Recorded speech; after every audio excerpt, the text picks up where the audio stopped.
A Igreja Católica admitiu que falhou nos casos de abuso sexual cometidos por padres e bispos contra menores de idade. Eu tenho orgulho de pertencer à Igreja Católica. Você não conhece a história da Igreja. Cerca de 216 mil pessoas sofreram abusos sexuais cometidos por integrantes da Igreja Católica.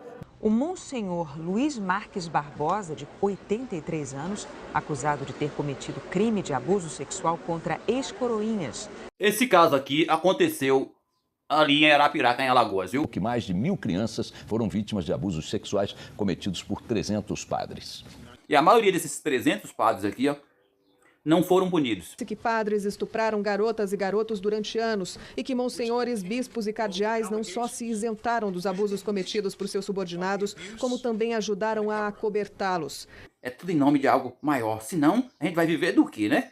De um padre que estuprou uma garota de 7 anos no leito do hospital, quando ela se recuperava de uma cirurgia. Muitos dos 300 sacerdotes identificados pelo grande júri já morreram. Outros não podem ser processados porque o crime já prescreveu. Vamos dar um tempinho aqui nas críticas, parar de falar dos padres, dos bispos, dos monsenhor. E vamos falar de gente mais importante. Vamos falar daqui para frente um pouco dos papas. Papa Bento IX, corrupto e mundano. Os papas mais corruptos da história. Papa João XII. Ele promovia muitas festas onde acontecia diversas orgias por Roma. Teria abusado de diversas jovens, castrado um padre e cegado outro como forma de punição. Por que será que ele cegou um padre? O que esse padre viu que não podia ver? E por que ele castrou o outro? O que esse cara andava fazendo que o Papa castrou ele? E também mandava torturar e matar quem descobria seus casos. Gastava o dinheiro dos cofres da igreja em jogos e acabou sendo morto ao ser jogado de uma janela pelo marido de uma de suas amantes. Pelo marido de uma de suas amantes? Isso porque o cara era papa, viu? Papa Bonifácio VIII. Esse daqui foi proclamado papa em dezembro de 1924, depois da renúncia de um outro papa. Papa Celestino V, que ele mandou prender e exilar. A promoção de cruzadas na Europa e a bula Unam Sancta, que afirmava que todos os seres humanos estavam sujeitos ao Papa para a salvação de suas almas. Imagina esse tipo de papa aí. Rapaz, o ser humano estaria totalmente perdido por depender da salvação que vinha de um camarada desses aí. Bonifácio VIII é considerado um dos piores papas da história por vários motivos. Benedetto Caetani deixou uma marca negativa na história da Igreja Católica e na cultura ocidental. Ele foi criticado por muitos escritores e pensadores como Dante Alighieri, que o colocou no inferno em sua obra Divina Comédia, como um exemplo de simonia e corrupção. Papa Leão X. Ele se envolveu em conflitos militares com a França e o Sacro Império Romano-Germânico pela disputa do território italiano. Para financiar suas guerras e seus luxos, ele recorreu à venda de indulgências, ou seja, o perdão dos pecados mediante pagamento em dinheiro. Imagina o Papa vendendo indulgência, vendendo o perdão dos pecados. Quem não tinha dinheiro, estava no inferno já então, né? Papa Clemente VI foi acusado de nepotismo, simonia e corrupção por seus opositores. Seus escândalos e fracassos. Papa Júlio III, participante do Concílio de Trento e sendo governador de Roma 2 vezes. Como Papa, se dedicou principalmente à vida de prazer pessoal, gastando muito dinheiro com artes, festas e caçadas. Acompanhar a história e ver o que esses abusos aí gerou. Tudo que aconteceu do protestantismo nasceu disso daí, viu? O relacionamento com seu sobrinho adotivo, Innocenzo Ciotti del Monte, que ele elevou a cardeal aos 17 anos e com quem compartilhou o seu quarto e a sua cama. Esse caso causou muita indignação entre os fiéis e os inimigos da igreja, que o acusaram de homossexualidade e incesto. Outro motivo foi o seu nepotismo, favorecendo os seus parentes e amigos com cargos e benefícios eclesiásticos. Ele também foi criticado por sua interferência nos assuntos políticos da Europa, sua concessão excessiva de indulgências e sua negligência com a disciplina clerical. Papa Bento IX. Durante o seu pontificado, ele levou uma vida escandalosa, marcada por crimes, violências, imoralidades e corrupções. Ele foi acusado de violência sexual, assassinatos, orgias, bestialidades e outras atitudes incoerentes com a sua posição. E diante de tudo isso, existem muitos fiéis da igreja que vão falar: não, mas o ser humano é falho, o ser humano, isso é coisa acontece, são fraqueza, ele se arrependeu depois. Esse Papa Bento IX, ele renunciou ao papado 2 vezes. Uma delas foi para casar com uma mulher. E a outra, ele renunciou por causa de um conselho de um santo. Complicado. Depois ele vendeu o papado, viu? Ele vendeu a posição que ele tinha, ele vendeu, para não sair totalmente de graça, né? por muito dinheiro, diga-se de passagem. Ele vendeu o papado a Gregório VI por uma grande soma de dinheiro. Papa João XII. João XII transformou o Palácio Papal em uma casa de diversões. Teve relações com viúvas, com sua própria sobrinha e com a namorada de seu pai. Há relatos de que o Papa invocava demônios, jogava e apostava dinheiro da igreja, assassinava e mandava mutilar pessoas, além de mandar incendiar casas dos desafetos. Morreu vítima de um derrame quando estava na cama com uma mulher casada. Que papa, hein? Super legal isso. João X. O Papa João X governou a Igreja Católica de 914 a 928, uma das piores épocas da Igreja, quando foi instituída a pornocracia. A pornocracia, que durou cerca de 60 anos seguidos no século X, se resumia no fato de que as amantes de alguns membros do alto clero passaram a não só aconselhar seus amantes, como também interferir em certos assuntos, os quais não eram da alçada de ninguém, a não ser dos próprios cardeais e bispos. O episódio teve duas figuras femininas centrais que tinham grande poder de persuasão: Teodora Teofilato e sua filha, Marósia. A família Teofilato ocupava posições de importância crescente na nobreza romana. Teodora, a mãe, e suas filhas, Teodora II e Marósia, tinham uma grande influência sobre a escolha do Papa e dos assuntos religiosos em Roma, através de conspirações, negociatas e casamentos. João X também se envolveu em conflitos com os reis da Alemanha, Henrique I e seu filho Otto I, que pretendiam dominar a Itália e interferir nos assuntos da igreja. Morreu em 928, supostamente sufocado com um travesseiro. O cargo máximo da Igreja Católica. O cara era desse jeito? Você imagina se ele fosse uma pessoa, um pecador comum, né? Papa Alexandre VI, por todo o seu papado, ele desviava dinheiro para sua família, vendeu posições eclesiásticas e prometeu terras para subir cada vez mais ao poder. Ele inventava acusações para pessoas e assim poder confiscar suas terras durante sua vida.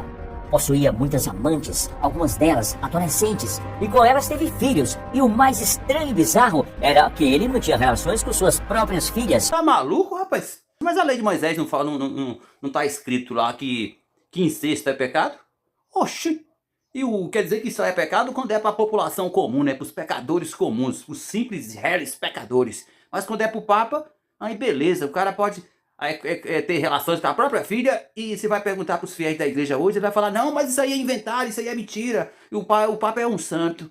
Mais polêmico e corrupto de todos, Alexandre VI. Você devia aprender sobre a história da igreja. As pessoas não têm culpa. Acontece que as pessoas foram doutrinadas. Eu não tenho nada contra a igreja nenhuma, mas também não tenho nada a favor. Cruzadas albigenses, quando a igreja e o Papa mandava tocar fogo nas pessoas e matar, acusando de heresia. Épocas lá do tempo sombrio da igreja.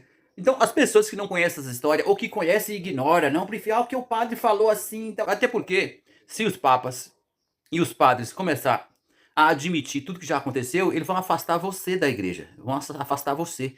E eles não querem isso. Então eles não vão falar. Vai dar um jeitinho de explicar de outra forma. Do mesmo jeito que a igreja nunca fala porque não incluíram vários livros do tipo Enoque, Maria Madalena. Por que a igreja não incluiu esses livros no cânon bíblico? Eles sempre vão dar um jeitinho de explicar lá por outro lado. Do mesmo jeito que a igreja católica e pastores também, papas, padres, pastores, líderes religiosos, do mesmo jeito que eles interpretam a Bíblia a seu favor. Se você perguntar sobre a escravidão que acontecia no Velho Testamento, se você for perguntar sobre textos quando mandava-se matar famílias inteiras, cidades inteiras, crianças, mulheres, foi Deus que mandou, e ali estavam obedecendo a Deus. Será mesmo que foi Deus que mandou fazer aquilo ali? Matar mulheres e crianças, os maridos de uma cidade inteira. E se era para matar todos, por que ficaram com as virgens para eles? Por que pegaram as riquezas daquela cidade, a riqueza daquelas pessoas dos tempos ali? Lê no livro de Números que você vai ver. Se era para fazer, foi amante de Deus. Isso é o que eles dizem, isso é o que os autores dos livros dizem.